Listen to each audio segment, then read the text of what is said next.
U.S. immigration attorney Sharifa Tharpe. I'm here live to take your U.S. immigration related questions. Go ahead and put your questions in the comments now so that I can answer your questions. I am going to continue with the topic that we were talking about yesterday. And what I'm doing is I'm asking you to tell me what you've heard about getting the green card so I can confirm whether that's true, whether that's false, or whether it's a maybe so, because sometimes there may not be a yes or no, but we'd have to determine what the particular situation is to determine whether you can get the green card or you can't. This can also include maybe aspects of the green card process. So, not just about getting the green card, but also aspects of it, the process, whether that's true or false. For example, during the process, I usually hear some people say, is it true that if my spouse does not have a job, that they can't apply for me? And that is not true. If your spouse does not have a job, it means then that they clearly will not meet the income requirements unless they have maybe a stream of passive income, which means that, say, they're renting property and they're getting the rent from the property. That could be a form of passive income. It's still a form of income. But if they have no income coming in, then you would have to find a joint sponsor to step in who does make that money to be able to help you to succeed in the process. So, if you did not have any joint sponsor that could assist you to show that they meet the income requirements, then that would put a hold on your process. However, if you had a joint sponsor, you can still succeed in your green card process. So that's one of those questions that come up that I have to say it's not true, because unfortunately some people don't apply at all because they feel as if they can't move forward. Um, do do you help with visiting visas? So I do focus on getting my clients their residence here and their status here. So I don't focus on getting my clients the visitor's visa, but I do focus more so on helping my clients to obtain their work permits here in the U.S., their status here in the U.S., as well as getting the green card. All right. Keep putting those questions in the comments or give me what you've heard. What is it that you're trying to find out about the green card process?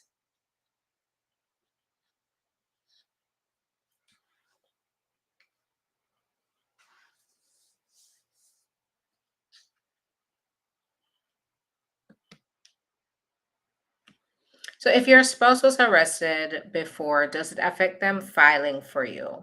Not necessarily. No. If this arrest led to a conviction where that spouse committed a crime involving a child, so involving a minor, then that could potentially affect the spouse's ability to qualify as your petitioner, because there is what's called the Adam Walsh Act that does prohibit one from petitioning for an immigrant if they have committed a crime that involved a minor previously. So you might have problems there.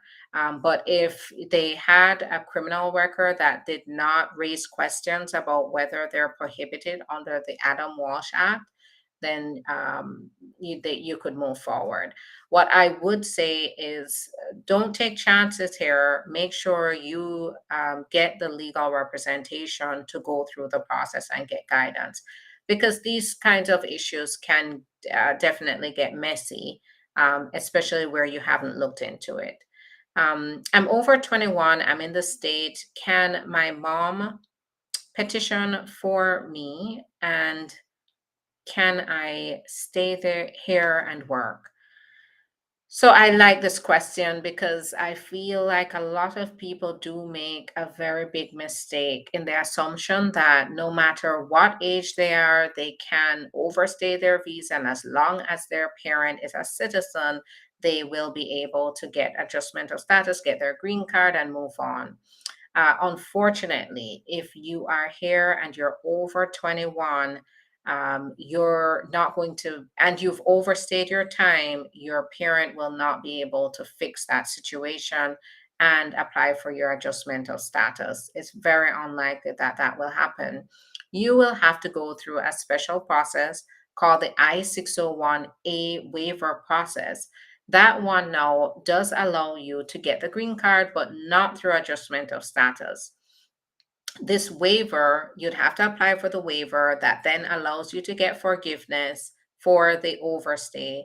And then you'd have to go to the embassy in your home country once you've gotten that waiver, and they won't hold that against you. Unfortunately, for some, if the only way to get your residence here is through your parent and you've overstayed your time, that is how you're going to have to do it.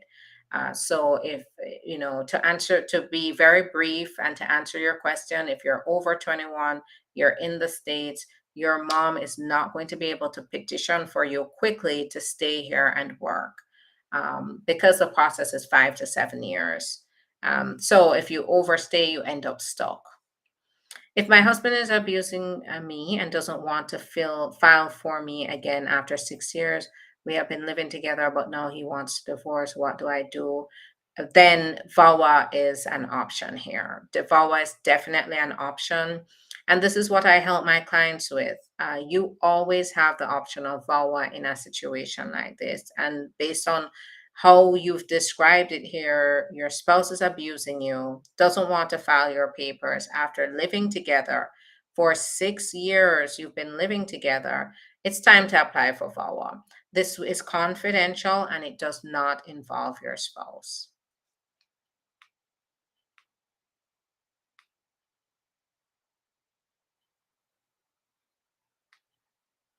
If I'm married to a green card holder and I'm here in the country on an H-2B work and only have 6 months left. Is it possible I can put paperwork in?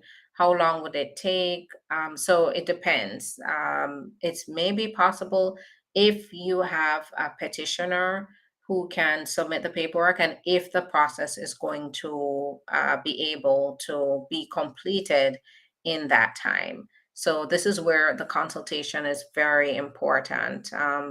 You should make sure that whatever you're pursuing, because with everything, it's never a matter of you have your H-2B, now you want your green card, you can just file for the green card. You have to qualify in some way. Who's petitioning for you? Is it an employer? Is a family member now stepping in to petition for you? And will you be able to stay here the entire time while you're waiting for the process to go through? Because you also have to consider other facts here in your case, which is what's your priority date and is it current? Um, so priority date is October 31, 2016. Case category is F2B from Kenya, documentarily qualified on December 22 to 2022. But on final action date, F2B is on September 22, 2015. How long to wait for the interview? So it's at this point, once you're documentarily qualified, there's no specific time that they're going to give you to say, okay, now you're going to have to wait. Your priority date is current. End of story. Now you're going to have to wait for the availability at the embassy. So they're no longer, looking at priority dates. They're just looking at where do you fall on their calendar to schedule that appointment. If my spouse has a house before we got married, being that my name isn't on it, will that be an issue with the USCIS? Not necessarily. I mean, what other things are you doing as a married couple? So that's what it comes down to. I wouldn't be able to suggest alternative evidence, but you could show alternative evidence. which once you're married and you're living together as a married couple with your spouse, you will be able to show that. And once you show that, it will take the doubts out about this, you living together, when you have that other evidence. So, but you have to think about, what are you doing as a married couple, right? If you're living as a married couple, doing everything as a traditional married couple does, then you're gonna find that evidence. Can an aunt apply for you if she's a citizen? No, not directly. What if the sponsor can meet the income requirements, but the spouse is pregnant? So no one is willing to be a joint sponsor. So that really comes down to your personal circumstances. If you don't have a joint sponsor that's available to step in, then you're not going to be successful in the process, because if once we're talking about a petitioner petitioning for you, that affidavit of support is going to be required.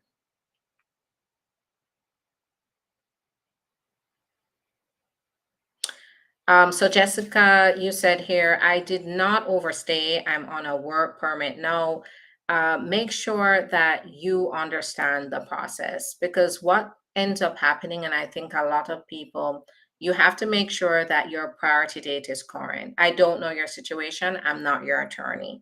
So I wouldn't be able to tell you that part. I'm just answering your general question. So you can't apply my answer to your particular situation until you do a consultation. That is where I do give legal advice. Now, a lot of people, when you're over 21 and you come here and you apply for adjustment of status, you have to make sure you're checking off the box for each condition. Because if you miss even one condition, you're not going to qualify. One is your priority date must be current. So if your parent is filing for you, you're over 21, your priority date is not going to be current until 7 years from now. So if your parent, if you're over 21, your parent filed for you 5 months ago, you went ahead and filed for adjustment of status, it's you're going to be denied if your priority date isn't current. So what usually happens is you may apply, and they may mistakenly issue the work permit, because the whole point is, while you're applying for adjustment of status, they're issuing you the things that you need to work, to support yourself while you wait for them to make a decision. The work permit does not mean they're going to approve you. It means they're just making it convenient for you to go through the process, be able to work while you're going through the process. So a lot of people end up getting the work permit halfway through the process, and they think this is going to mean they're going to be approved, when they get a nasty surprise, maybe a few months to a year later, and it's a denial. The work permit is invalidated, and they're told to leave the country within 33 days. So it's but it's going to depend on your particular facts and whether you meet the conditions. um,